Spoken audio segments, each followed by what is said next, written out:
Do you believe in ghosts? What if one of them spoke to you using the voice of someone who died years ago? What you're about to hear isn't urban legend. It's not based on a movie script. This is a real story, documented by police officers, journalists, and researchers. A case that divided opinions for decades and inspired the terrifying film The Conjuring 2. This is the true case of the Enfield poltergeist. It all started in 1977 in North London. A single mother, Peggy Hodgson, lived with her 4 children in a modest home at 284 Green Street.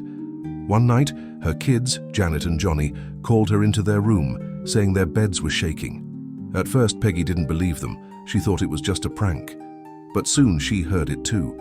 Strange knocking sounds coming from the walls, objects moving by themselves, furniture being dragged across the floor, lights flickering. No one could explain what was happening. Then things escalated.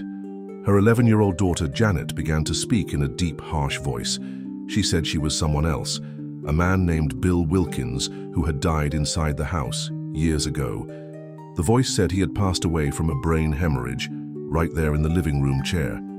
That's when the media got involved. A team from the Daily Mirror newspaper came to investigate. A photographer captured a now famous image, Janet appearing to float in midair above her bed, arms spread wide with no one near her, and a police officer filed an official report stating she saw a chair slide across the floor on its own. The case grew even more bizarre when researchers from the Society for Psychical Research arrived. They set up recording equipment, monitored the activity, and documented hours of disturbing audio. Most shocking of all was the voice.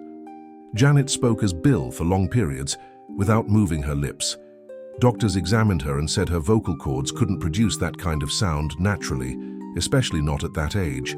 Some believed it was a hoax, others thought it was real. Even the famous paranormal investigators Ed and Lorraine Warren visited the house. According to Lorraine, this was one of the most dangerous hauntings they had ever seen. The activity lasted for over a year, and then it just stopped. No clear explanation, no final answer, just silence. Years later, Janet admitted that she and her siblings might have exaggerated a few things, but she insisted most of it was real. The voices, the cold air, the objects moving, the feeling that they were being watched every night. So, was it all a trick, a case of mass hysteria, or something that science still can't explain? To this day, the Enfield poltergeist remains one of the most well-documented paranormal cases in history. With photos, recordings, and eyewitness testimony, many of which have never been fully debunked. And even now, people still ask the same question: what really happened at 284 Green Street? Now I want to hear from you. Do you think this haunting was real? Or was it just a very elaborate hoax? Let me know in the comments below.